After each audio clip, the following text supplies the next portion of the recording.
Movie की starting में हमें एक जंगल का सीन दिखाया जाता है जहां पर एक गुफा होती है। उसमें एक आदमी अपनी बेटी को भेड़िया और बकरी की कहानी सुनाता है और इसके साथ और एक व्यक्ति होता है। तभी उनके दरवाजे पर किसी की दस्तक होती है और वह व्यक्ति बाहर जाता है उसे चेक करने के लिए और उसे बाहर ही उस पर कोई भेड़िया अटैक करके मार देता है। वह भेड़िया इन लोगों को भी अटैक कर देता है और यह सीन यहीं पर कट हो जाता है और हमें दिल्ली में भास्कर को दिखाया जाता है जहाँ पर वह किसी कंपनी के बॉस बग्गा ने उसे एक टेंडर दिया होता है कि उसे अरुणाचल प्रदेश के जंगल को काट कर रोड बनाना है और यहाँ पर भास्कर कुत्तों से बहुत ज्यादा डरता है और भास्कर इस कॉन्ट्रैक्ट को पाने के लिए अपनी पुश्तैनी जमीन भी गिरवी रख दी होती है। यहीं पर बग्गा उसे सारे पेपर देता है और यहाँ पर भास्कर बताता है कि वहाँ पर एक मेरा लोकल कॉन्ट्रैक्ट है, उसने सारी व्यवस्था कर दी है। फिर भास्कर अपने घर आता है यहाँ पर उसका कजन जनार्दन उर्फ जेडी होता है। वह यहाँ पर आईएएस की तैयारी कर रहा होता है कि हालांकि अलग बात है कि उसे किसी भी राज्य की राजधानी नहीं मालूम होता है। भास्कर उसे लेकर सारी सामान पैक करके वहाँ से निकल जाता है। यहाँ पर उसका एक लोकल दोस्त होता है जौमिन जो उन्हें लेकर अपने घर की तरफ निकलता है। वह सब अपने घर पर पहुँचते हैं। इनका घर शहर से बहुत दूर होता है। यहाँ पर कोई भी हॉस्पिटल जैसी सुविधा नहीं होती है और ये लोग जब घर में पहुँचते हैं तो देखते हैं वहाँ पर एक बैट होता है। वह सब उसे किसी तरह बाहर निकालते हैं और इसके घर के ऊपर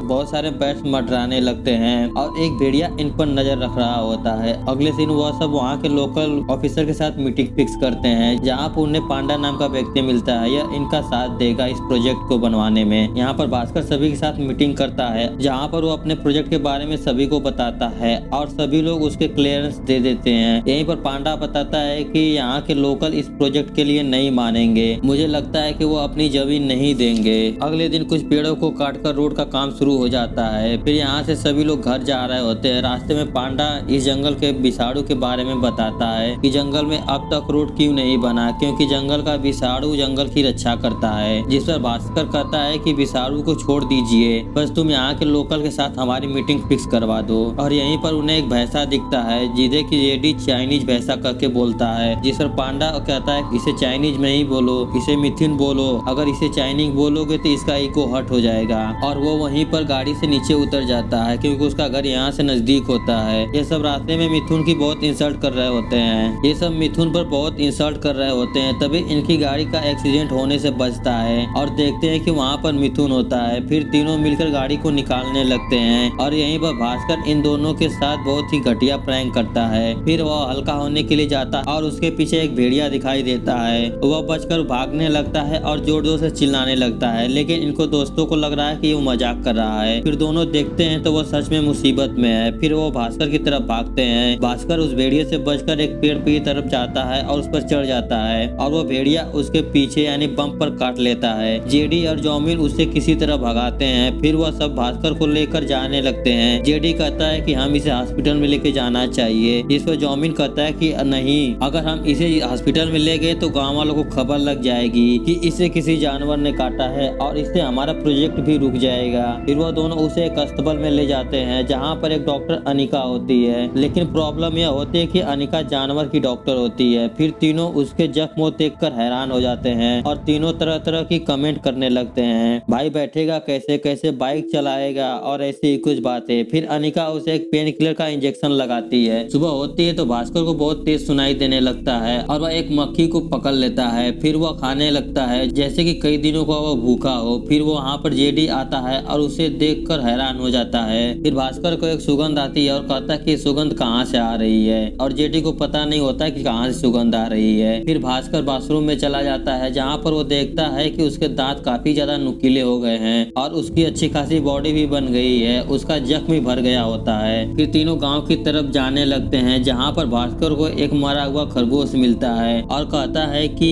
घर से मुझे इसी की खुशबू आ रही थी। जिस पर जेडी कहता है कि पागल हो गया है क्या, ये कहाँ है और हमारा घर यहाँ से बहुत दूर है। फिर वो सब गांव के लोगों को प्रोजेक्ट के बारे में बताते हैं, लेकिन गांव वाले नहीं मानते हैं। फिर भास्कर यहाँ पर यंगस्टर के साथ मीटिंग फिक्स करता है जहाँ पर वो यंगस्टर को कन्विंस कर लेता है और तरह तरह की सुविधाओं के बारे में बताने लगता है, जिस पर वो सब मान जाते हैं। यहीं पर भास्कर को काफी दूर दूर तक की आवाज साफ HD क्वालिटी में सुनाई देने लगती है। तभी उसकी तबीयत बिगड़ने लगती है। फिर पांडा उसे यहाँ के एक ओझा से मिलने के लिए कहता है कि वह 120 साल पुराना है, वह किसी भी बीमारी को जड़ से ठीक कर देता है। फिर सभी उस ओझा के पास जाते हैं जहाँ पर वो ओझा भास्कर के सर को एक पानी में डुबा देता होता है और उसे पानी में वही भेड़िया नजर आता है, जिससे वो डर जाता है और वहाँ से तुरंत बाहर भाग जाता है। फिर वह अनिका के पास जाता है और सब कुछ बताता है। तो अनिका उसे चेक करती है तो उसकी हार्ट बीट बहुत तेज होती है और कहती है कि शायद तुम्हें रेबिस हो गया है, क्योंकि तुम्हारी धड़कन बहुत तेज है। तुम इसके बारे में यहाँ पर किसी को मत बताना, क्योंकि यहाँ के लोग बहुत कुछ मानते हैं। फिर अनिका उसे यहाँ पर एक फेस्टिवल में आने को कहती है। फिर सभी यंगस्टर मिलकर सभी गाँव वालों के अंगूठे का निशान ले लेते हैं और यहीं पर एक सॉन्ग आता है, जंगल में कांड हो गया। फिर सॉन्ग खत्म होने के बाद भास्कर की तबीयत बिगड़ने लगती है। इधर प्रकाश सभी गाँव वालों के पेपर लेकर अपने कैंप पर आता है और थोड़ी देर बाद ही उस पर कोई भेड़िया अटैक कर देता है और उसे जान से मार देता है और सारे पेपर पानी में बह जाते हैं। फिर सुबह होती है तो भास्कर को जेडी बताता है कि रात को प्रकाश का कोई जानवर अटैक करके उसे मार दिया।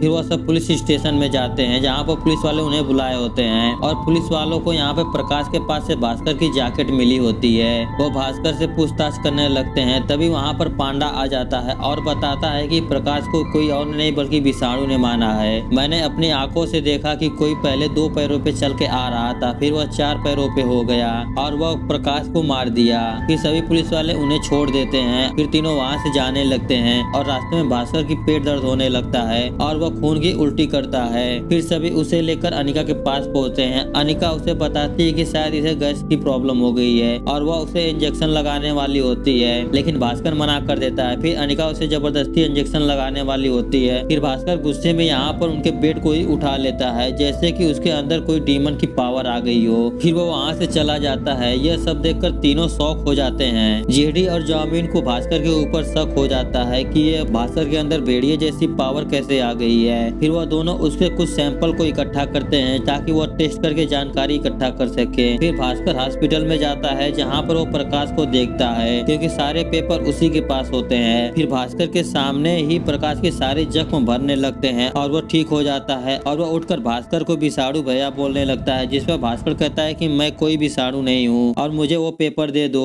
प्रकाश कहता है कि मेरे विषाणु परमाणु सरमाणु भैया सब आप ही हो, वो पेपर को छोड़िए, हम दोनों मिलकर अब शिकार करेंगे। तभी वहाँ पर डॉक्टर के साथ पुलिस भी आ जाती है और भास्कर देखता है कि वो उसका एक वहम होता है। फिर डॉक्टर उसे यहाँ से जाने के लिए कहते हैं। फिर सभी डॉक्टर उसके घाव को देखकर परेशान हो जाते हैं, क्योंकि सारे हील हो गए होते हैं, वो भी जल्दी भर गए होते हैं। फिर सभी प्रकाश को लेकर वहाँ से जाने लगते हैं। फिर सभी उसकी बॉडी को जला देते हैं और यह सब भास्कर भी देख रहा होता है और यहीं पर ओझा होता है, जो कि विषाणु के लिए अग्नि दे रहा होता है और उस अग्नि में से एक भेड़िए जैसा दृश्य नजर आता है, जिसे कि भास्कर भी देख रहा होता है। अगले दिन भास्कर प्रकाश की जगह नेरी को दे देता है। फिर जेडी, जामिन और अनिका को वो रिपोर्ट मिल जाती है, जिसमें वो सब देखते हैं कि रिपोर्ट में कुछ नाखून और हड्डियों के सैंपल मिले हैं। तभी वहाँ पर पांडा आ जाता है और जेडी उससे पूछता है उस रात के एक्सीडेंट के बारे में। वो बताता है कि जो कोई भी जंगल को काटेगा विषाणु उसे काटेगा और वो फिर से भेड़िया बन जाएगा, वो भी इच्छाधारी भेड़िया। जिस पर जेडी कहता है कि बस पांडा भैया कुछ ज्यादा ही नहीं हो गया है, इच्छाधारी नागिन होती है। जिस पर पांडा कहता है कि सिर्फ नागिन को ही लाइसेंस मिला है इच्छाधारी होने का। तभी अनिका कहते हैं कि तुम सभी बकवास बंद करो, इच्छाधारी भेड़िया नहीं होता, यह एक बस बीमारी होती है जो इंसान को भेड़िया जैसे रिएक्ट करने लगता है। जेडी पूछता है कि ये इच्छाधारी भेड़िया कब बनता है। पांडा बताता है कि यह इच्छाधारी चांदनी रात को ही सबसे ज्यादा बनते हैं। फिर जामिन और जेडी वहाँ से निकल जाते हैं और इधर भास्कर की तबीयत बिगड़ने लगती है और उसके शरीर में धीरे धीरे बदलाव होना शुरू हो जाता है और लास्ट में वह आकर भेड़िया बन जाता है। इधर जेडी और जामिन घर पर आते हैं और उनके सामने से ही कोई एक भेड़िया उनके खिड़की को तोड़कर बाहर निकल जाता है। उन्हें लगता है कि यह शायद भास्कर ही होगा। वह दोनों उस भेड़िया के पीछे लग जाते हैं और उसका पीछा करने लगते हैं और आगे जाकर वह भेड़िया गायब हो जाता है, जहाँ पर वो दोनों उसे बुलाने के लिए भेड़िए जैसी आवाज निकालने लगते हैं, लेकिन कोई फायदा नहीं होता है। तभी उनके गाड़ी में हिमेश रेशमिया का ओ हुजूर तेरा तेरा सुरूर वाला गाना बजने लगता है और यह सीन बहुत ही फनी होता है। फिर वहाँ पर वो भेड़िया आ जाता है और उन पर हमला कर देता है। दोनों उसके कच्चे से पहचान लेते हैं कि ये भास्कर ही है, फिर भी वो कुछ भी नहीं कर पाता है क्योंकि ये सब गाड़ी के अंदर होते हैं। जब भास्कर की आँख खुलती है तो वो नदी के किनारे जंगल में होता है और उसके कच्चे में से एक सांप निकल रहा होता है, लेकिन वो सांप उसे कुछ भी नहीं करता है और वहाँ से चला जाता है। फिर भास्कर को यहीं पर वो भेड़िया दिखाई देता है जो उसे स्टार्टिंग में काटा होता है। फिर वो कच्चा बचाते हुए वहाँ से जा रहा होता है और रास्ते में अनिका मिल जाती है और उसे घर पर लेके जाती है, जहाँ पर जेडी उसके कच्चे को लेकर बताया है कि यही कच्चा पहन कर हमें रात को खाने वाला था और उस भेड़िए ने भी यही कच्ची पहनी होती है। सब पूछते हैं कि कल रात को को तुमने किसे खाया है और तुमने कहाँ पर मुंह काला किया है कलमुए। जिस पर भास्कर कहता है कि मुझे कुछ नहीं पता है, जब मैं भेड़िया बनता हूँ तो मुझे कुछ भी याद नहीं होता है कि मैं क्या कर रहा हूँ। मेरे शरीर के अंदर एक भेड़िया घुस गया है जिससे लोगों को फटती है और मेरी फट के पीछे से पूंछ निकलती है और ऊपर से रामपुरी जैसे नाखून और ड्रेकुला जैसे दांत भी निकलते हैं। फिर मैं सुबह उठता हूँ नंगा, बॉडी पर खून और चड्डी में साफ होता है। वैसे कई चीज अच्छी हुई है मेरे साथ कि भाई की बॉडी बन गई है और जिंदगी खराब हो गई है और मुझे तो अब जानवरों की भाषा समझ में आने लगती है। ये सारे कुत्ते मुझे फूफा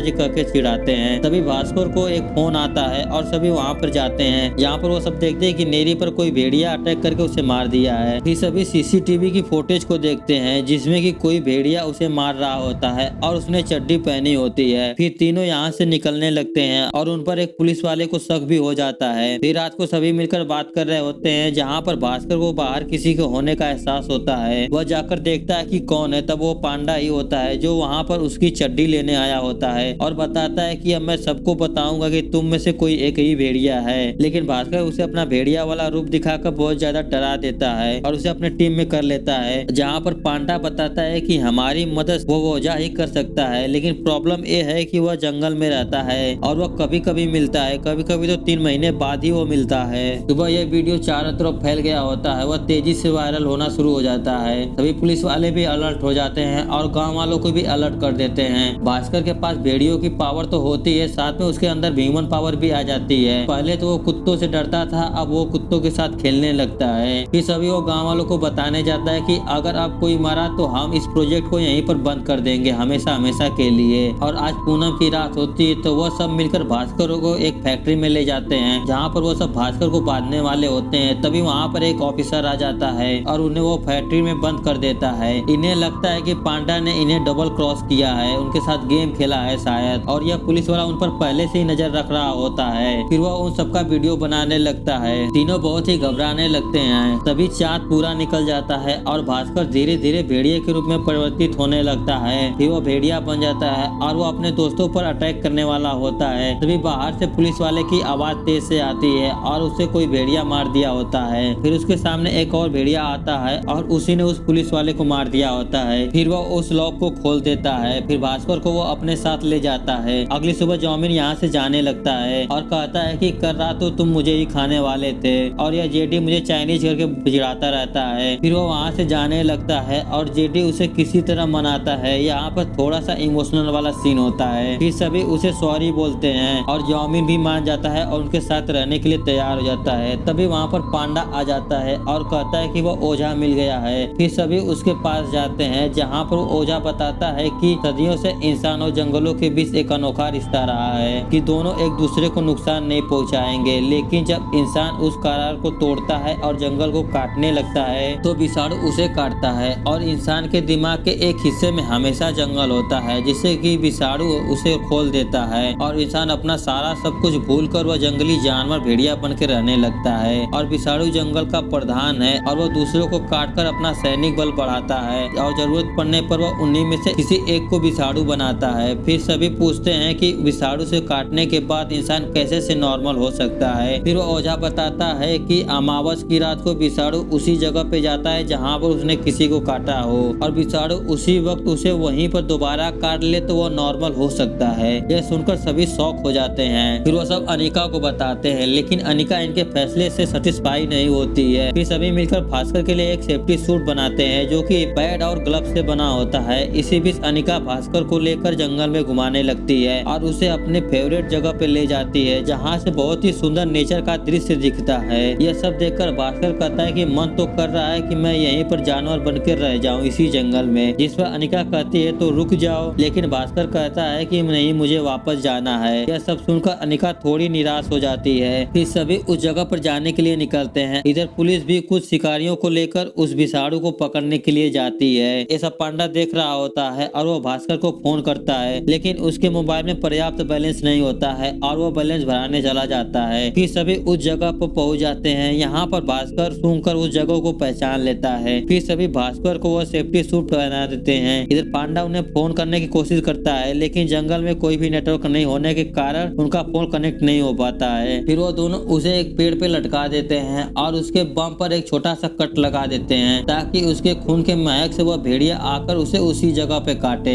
और तभी वहाँ पर भेड़िया आने लगता है, वो भास्कर की तरफ बढ़ने लगता है। तभी शिकारी उस पर गोलियां चला देते हैं और वह भेड़िया वहाँ से भाग जाता है। फिर सभी भास्कर को कहते हैं कि इससे पहले कि वह लोग उस भेड़िए को मार दें, तुम जाओ और अपना कटवा लो। फिर भास्कर उसके तरफ बढ़ने लगता है। वह धीरे धीरे 4 पैरों को बहुत तेज भागने लगता है और वो एक गुफा के पास पहुंच जाता है, जिसे कि हमने मूवी के स्टार्टिंग में देखा था। फिर भास्कर अंदर जाता है और देखता है कि भेड़िया कोई और नहीं बल्कि अनिका ही है। फिर वहाँ पर अनिका कहती है कि मैं ही हूँ बिसाड़ू, या तुम जो भी कुछ कहो। भास्कर पूछता है कि तुमने मुझे क्यों काटा। अनिका बताती है कि मैं तो तुम्हें मारने आई थी, लेकिन तुम बच गए और न चाहते हुए मेरे जैसे बन गए। तुम्हारी वजह से ये जंगल कटने जा रहा था और मैं ऐसा कभी नहीं होने देती। पिछले 100 सालों से मैं इस जंगल की रखवाली कर रही हूँ। मैं चाहती तो तुम्हें बाद में भी मार सकती थी, पर पता नहीं क्यों मुझे ऐसा लगा कि तुम अब बदल रहे हो और मैं ज्यादा इस इलाके में नहीं रह सकती। तो मैंने सोचा कि मैं तुम्हें यहाँ पर छोड़ के मैं दूसरी जगह पे चली जाऊंगी, पर मैं गलत थी। और हम देख पाते हैं कि अनिका वह स्टार्टिंग वाली लड़की होती है जिसे कि स्टार्टिंग में भेड़िए ने अटैक कर दिया था। अनिका कहती है कि तुम्हें मुक्ति चाहिए ना, आओ मैं तुम्हें काट लूं। फिर अनिका तुरंत ही भेड़िया बन जाती है। तभी वहाँ पर उसके दोस्त भी आ जाते हैं और अनिका यहाँ से दूसरी तरफ चली जाती है। भास्कर सभी को बताता है कि अनिका ही बिसाड़ू है। इधर अनिका को सभी शिकारी बेहोश करके उसे अपने साथ ले जाते हैं और उसे एक पिंजड़े में डाल देते हैं। इधर भास्कर कहता है कि उसने 100 सालों से इस जंगल की रखवाली की है और अब हमें उसे बचाना चाहिए। जिस पर सभी कहते हैं कि उसे हम कैसे बचा सकते हैं, वहाँ पर बहुत लोग हो गए और उनके पास अलग अलग हथियार भी होगा। तभी पांडा कहता है कि इसे भास्कर ही बचाएगा भेड़िया बनकर। लेकिन भास्कर कहता है कि मैं तो बस चांदनी रात को ही भेड़िया बन सकता हूँ। जिस पर वो कहता है कि भेड़िया बनने के लिए ये जरूरी नहीं है कि चाँद पूरा हो, तुम अपने अंदर के भेड़िए को बाहर निकालो। भास्कर बहुत कोशिश करता है भेड़िया बनने की, लेकिन वो नहीं बन पाता है। तभी पांडा उसे बताता है कि इंसान के दिमाग के एक हिस्से में जंगल होता है और तुम उस हिस्से को महसूस करो और यह प्रकृति ही तुम्हें बताएगी कि तुम्हें क्या करना है। फिर भास्कर अपने दिमाग को रीड करने लगता है और वो उसे महसूस करने लगता है। तभी वो जंगल उसे बहुत ही सुंदर लगने लगता है और वो तुरंत ही भेड़िया बन जाता है। इधर एक शिकारी अनिका को जलाने वाला होता है। तभी वहाँ पर भास्कर पहुँच जाता है। फिर भास्कर उस शिकारी को मार देता है और अनिका के पिंजड़े को खोलने की कोशिश करने लगता है, लेकिन पिंजड़ा वो नहीं खोल पाता है। फिर भास्कर एक एक करके सभी को मारने लगता है। फिर वो एक शिकारी को मारने जाता है, तभी उसके 2 पैर उस लकड़ी में फंस जाते हैं और उसे मारने के लिए एक शिकारी तलवार लेकर उसकी तरफ आता है। तभी अनिका उस पर हमला कर देती है, क्योंकि अनिका का पिंजड़ा उस ओझा ने खोल दिया होता है। अनिका को वो शिकारी यहाँ पर तलवार से मार देता है, जिससे वो जख्मी हो जाती है। फिर वो दोनों सभी को मारने के लिए जाते हैं। तभी उन्हें वो ओझा रोक लेता है और उनके सामने सभी लोग हाथ जोड़ के नीचे बैठ जाते हैं। दोनों भेड़िए वहाँ से चले जाते हैं और भास्कर अनिका को लेकर उसकी फेवरेट जगह पर जाता है। फिर अनिका वहाँ पर लेट जाती है और वहीं से वो नीचे कूद जाती है। यह देखकर भास्कर बहुत ही अपसेट होता है। अगले दिन भास्कर सभी को बताता है कि यह रोड जंगलों के किनारे से बनेगा, वह जंगलों को कुछ भी नुकसान नहीं पहुँचाएंगे, क्योंकि प्रकृति है तो प्रगति है। फिर भास्कर को जेडी चैन से बांध रहा होता है और तभी वहाँ पर एक न्यूज चल रही होती है कि बग्गा को कोई एनिमल अटैक हुआ है और उसे मार दिया गया है। फिर इनके इलाके पे स्त्री के 2 कैरेक्टर बिक्की और बिट्टू आते हैं और वो बताते हैं कि हमने तुम्हें बहुत सर्च किया और हमने तुम्हें कितने फोन किए। इस पर जेडी कहता है कि सॉरी यार, मुझे बहुत दौरे पड़ते थे तो लोगों को मैं श्रापित लगने लगा और मम्मी ने मुझे यहाँ पर भेज दिया और सारे कॉन्टेक्ट भी डिलीट करवा दिए। फिर सभी को यहाँ पर एक आवाज सुनाई देती है। जेडी उन्हें बहुत रोकने की कोशिश करता है, लेकिन वो सब नहीं मानते हैं और वो भास्कर को देख लेते हैं कि वहाँ पर एक भेड़िया है। फिर भास्कर उन पर शायद अटैक कर दिया होगा और यह मूवी यहीं पर खत्म हो जाती है। उम्मीद करता हूँ कि हमारी एक्सप्लेनेशन आपको पसंद आई होगी। पसंद आई है तो वीडियो को लाइक करें और ऐसे एक्सप्लेनेशन वीडियो देखने के लिए इस चैनल को सब्सक्राइब करें।